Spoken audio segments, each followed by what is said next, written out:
14 फरवरी 2023। पूरी दुनिया Valentine day के जश्न में डूबी हुई थी। तभी दिल्ली से एक ऐसी खबर निकल के आती है जिसने पूरे देश को हिलाकर रख दिया। अभी लोग श्रद्धा मर्डर केस को भूल भी नहीं पाए थे कि पुलिस ने एक ऐसे केस से पर्दा उठाया जिसमें प्रेम कहानी का अंत फ्रीज में हुआ। प्रेम कहानी थी निक्की यादव और साहिल की। जैसे जैसे जांच आगे बढ़ रही थी, एक से बढ़कर एक खुलासे हो रहे थे जिन पर यकीन करना मुश्किल था। तो आखिर निक्की यादव डावा हत्याकांड में क्या है पूरी कहानी, हम आज आपको बताएंगे। नमस्कार, मेरा नाम है अमित सोलंकी और आप देख रहे हैं क्राइम आजकल।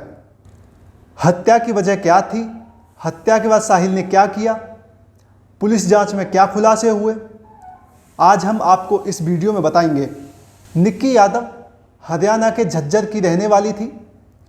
निक्की यादव की शुरुआती पढ़ाई झज्जर में हुई थी। वो अपने 3 भाई बहनों में सबसे बड़ी थी।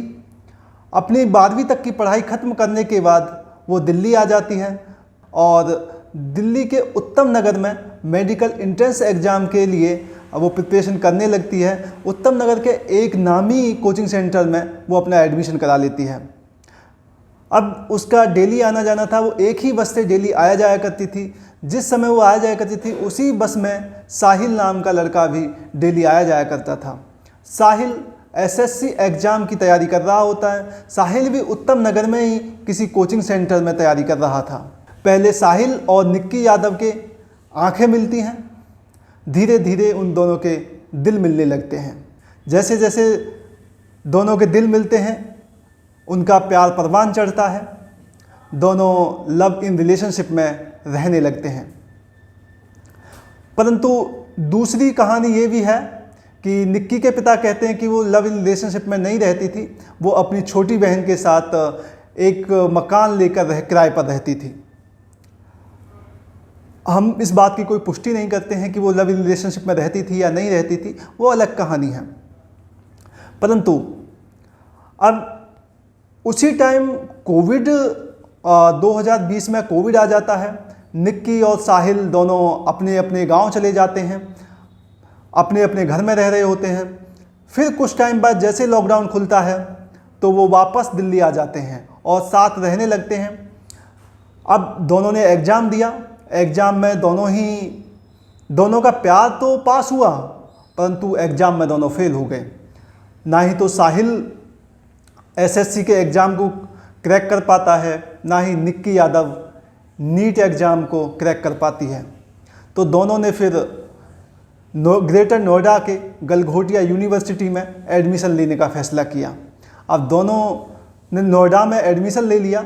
अब वो दोनों नोएडा में एडमिशन लेने के बाद एक ही कॉलेज में अपनी पढ़ाई जारी रखते हैं। पढ़ाई के साथ साथ दोनों अपने रिलेशनशिप को भी आगे बढ़ा रहे थे। इसी बीच दोनों के प्यार में जहर घुलना स्टार्ट हो जाता है और ये जहर इस तरह घुलता है कि निक्की यादव ने भी कभी इसकी कल्पना नहीं की होगी। 9 फरवरी 2023 को निक्की के पिता निक्की को फ़ोन करते हैं, परंतु निक्की की कॉल नहीं लगती है। उससे पहले निक्की हमेशा अपनी मां को दिन में एक बार कॉल किया करती थी, परंतु जब निक्की की कॉल 2 दिन से नहीं आती है तो निक्की के घर वाले परेशान हो जाते हैं। निक्की के पिता निक्की को फ़ोन करते हैं, उसका फ़ोन स्विच ऑफ आता है। फिर निक्की के पिता उसकी छोटी बहन जो उसके साथ ही रहती थी उसको फ़ोन करते हैं और उससे पूछते हैं कि निक्की कहाँ है। तो वो बताती है कि निक्की गोवा घूमने के लिए गई है। अब इस चीज़ गोवा के प्लान को कंफर्म करने के लिए वो उसकी दोस्तों को फ़ोन करते हैं, लेकिन वहाँ से भी कोई संतुष्टि वाला जवाब नहीं आता है। फिर निक्की की बहन कहीं से साहिल का नंबर अपने पिताजी को देती है। अब निक्की के पिता साहिल को फ़ोन करते हैं और साहिल से पूछते हैं कि निक्की कहाँ है। तो साहिल बताता है कि निक्की देहरादून या मसूरी कहीं घूमने गई होगी। अब निक्की उसके कांटेक्ट में नहीं है, वो तो अपनी शादी में बिजी है, तो उसका निक्की से कोई भी कांटेक्ट नहीं हुआ। फिर काफ़ी वो घुमाता है बात को। निक्की के पिता कहीं से फिर साहिल के पिताजी का नंबर लेते हैं और साहिल के पिताजी को फ़ोन करते हैं। साहिल के पिताजी भी यही बोलते हैं कि उन्हें निक्की के बारे में कुछ नहीं पता। अब निक्की के पिता अपने स्तर पर जांच रहे थे, पता लगाने की कोशिश कर रहे थे। उसी बीच पुलिस को किसी अनजान नंबर से फ़ोन आता है और फ़ोन पर बताया जाता है कि एक ढाबे के अंदर फ्रीज में लड़की की लाश है। जैसे ही ये कॉल आता है, पुलिस विभाग में हड़कंप मच जाता है और पुलिस अनन फनन में उस ढाबे पर जाती है, लेकिन ढाबा बंद होता है। अब पुलिस उस ढाबे के मालिक का पता करती है। फिर उस ढाबे के मालिक को बुलाया जाता है, ढाबे को खोला जाता है तो सच में फ्रीज के अंदर लाश थी। अब कहानी ये भी है कि जिस इन्फॉर्मर ने कॉल किया था वो निक्की यादव को और साहिल को जानता था। उसे इस बात का पता था कि साहिल ने कल ही शादी की है और निक्की उसके 2-3 दिन से कांटेक्ट में नहीं है। अब पुलिस इस बात को कंफर्म करने के लिए साहिल के घर जाती है, लेकिन साहिल के घर कोई नहीं मिलता है। तो पुलिस फिर कई सारी जगह छापेमारी करती है। ताबड़तोड़ छापेमारी करने के बाद पास के गांव से साहिल को गिरफ्तार कर लेती है।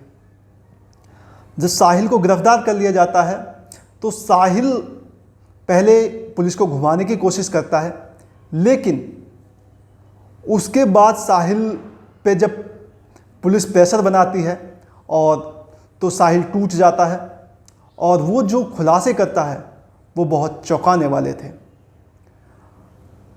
दरअसल निक्की यादव साहिल की गर्लफ्रेंड नहीं थी, वो उसकी पत्नी थी। जब पुलिस निक्की यादव के कमरे की तलाशी करती है तो वहाँ उनकी शादी के फ़ोटो और सर्टिफिकेट मिलते हैं। फिर पुलिस उस आर्य समाज मंदिर में जाती है जहाँ उन्होंने शादी की थी, तो उसके रिकॉर्ड बुक से भी ये कंफर्म हो जाता है कि उन दोनों ने शादी की थी। साहिल और निक्की यादव दोनों ने अपनी शादी को अपने घर वालों से छुपा कर रखा हुआ था। 2020 अक्टूबर में दोनों ने शादी की थी। कुछ टाइम बाद 2021 में कोरोना वायरस की दोबारा एक बड़ी लहर आई और उसने काफ़ी लोगों की जान गई थी। तो उस टाइम वो दोनों अपने अपने घर थे, तो किसी को इस बात के बारे में भनक भी नहीं लग पाई थी। और कुछ टाइम बाद दोनों वापस आ गए। जैसे ही दोनों वापस आते हैं तो साहिल के घर वाले साहिल पर शादी का दबाव बनाने लगते हैं और साहिल से शादी के बारे में बातें करने लगते हैं। साहिल हर बार मना करता रहता है, लेकिन इस बार उसके घर वालों ने उस पर प्रेशर बनाया कि उसको शादी करनी ही होगी। तो साहिल अपने घर वालों को बता देता है कि उसने निक्की यादव नाम की लड़की से 2020 में शादी कर ली है, उसकी शादी पहले से हो चुकी है। लेकिन इससे उसके घर वाले गुस्सा हो जाते हैं और उसके घर वाले बोलते हैं, इस निक्की यादव से पीछा छुड़ाओ और हमारी पसंद की लड़की से शादी कर लो। साहिल भी अपने घर वालों के सामने झुक जाता है और शादी के लिए तैयार हो जाता है। निक्की यादव और साहिल के बारे में एक थ्योरी ये भी है कि साहिल की शादी तय हो जाती है और 9 फरवरी 2023 को जब साहिल की सगाई हो रही होती है तो साहिल और निक्की का एक कॉमन फ्रेंड निक्की यादव को साहिल की सगाई का फ़ोटो भेज देता है। जैसे ही निक्की को उसका सगाई वाला फ़ोटो मिलता है, निक्की गुस्सा हो जाती है और साहिल को फ़ोन लगाती है। साहिल फ़ोन नहीं उठाता है। निक्की यादव साहिल को मैसेज भेजती है और मैसेज में लिखती है कि अगर उसने शादी को कैंसिल नहीं किया तो वो कल शादी वाले दिन मंडप में जाके सबको बता देगी कि उन दोनों की शादी हो चुकी है और वो सर्टिफिकेट भी दिखा देगी। साहिल घबरा जाता है। साहिल उसी दिन 9 फरवरी की रात को निक्की से मिलने निक्की के अपार्टमेंट पर जाता है। 2-3 घंटे दोनों वहीं रहते हैं और दोनों में बातचीत होती है। निक्की यादव उससे शादी को कैंसिल करने के लिए कहती है और दिल्ली से बाहर जाने के लिए बोलती है। साहिल मना करता है, लेकिन निक्की के जोर देने पर वो तैयार हो जाता है। दोनों गोवा जाने का प्लान बनाते हैं और अपने घर से दोनों निजामुद्दीन रेलवे स्टेशन की तरफ जाते हैं और वहाँ जाकर गोवा की टिकट लेते हैं। लेकिन साहिल की टिकट कंफर्म नहीं होती है, तो दोनों गोवा जाने का प्लान कैंसिल कर देते हैं। फिर प्लान बनाते हैं कि वो हिमाचल जाएंगे। अब हिमाचल का प्लान बनाते हैं। अब वहाँ से वो अपनी गाड़ी मोड़ देते हैं हिमाचल की तरफ, लेकिन बीच में दोनों का फिर से प्लान चेंज हो जाता है। अब वो बस से नहीं, अब उनका प्लान था कि वो गाड़ी से ही जाएंगे। अब कुछ देर बाद गाड़ी ड्राइव करने के बाद साहिल अपनी गाड़ी को निगम बोध शमशान घाट पर ले जाके रोक देता है और दोनों में काफ़ी बहस होती है। अब गाड़ी में जो चार्जर पड़ा हुआ था उसी से साहिल निक्की यादव का गला घोंट देता है। गला तब तक घोंटता है जब तक निक्की के सांस नहीं निकल जाती। जिस शमशान घाट में लोग अक्सर शव लेके आते हैं, उसी शमशान घाट में निक्की शव बन गई। अब वो निक्की यादव की डेड बॉडी को अपने ड्राइवर के बराबर वाली सीट पर बिठा देता है और उसको सीट बेल्ट पहना देता है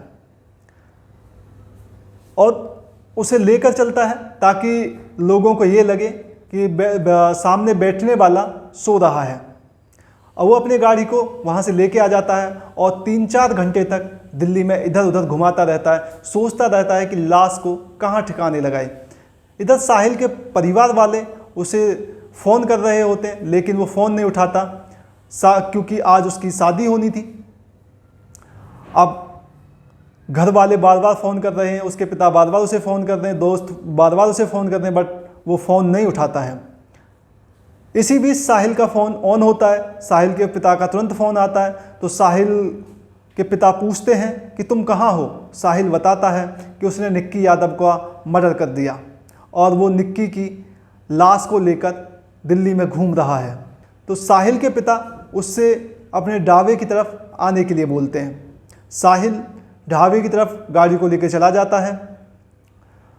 अब साहिल के पिता और उसके 2 दोस्त और उसके 2 कजिन अलग अलग गाड़ियों से ढाबे की तरफ आते हैं और ढाबे पे आके निक्की की डेड बॉडी को फ्रीज के अंदर डाल के बंद कर देते हैं और उसको ढाबे को बंद करके घर चले जाते हैं और धूमधाम से शादी करते हैं। शादी करने के बाद रात को बारात लौट आती है।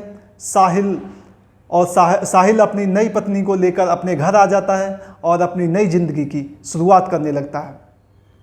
इधर सारी बारात रात को ही लौट आ जाती है। साहिल रात में ये देखने के लिए कि निक्की की बॉडी ढाबे में ही है या कोई निकाल के ले गया, तो रात को जब सब रिश्तेदार सो जाते हैं तो वो ढाबे पर जाता है और कंफर्म करके वापस आ जाता है। अब इंतज़ार इस बात का था कि जैसे ही मौका मिलेगा निक्की की लाश को एक पास में ही बह रहे नाले में बैग में बंद करके फेंक देंगे और फिर किसी को पता भी नहीं चलेगा।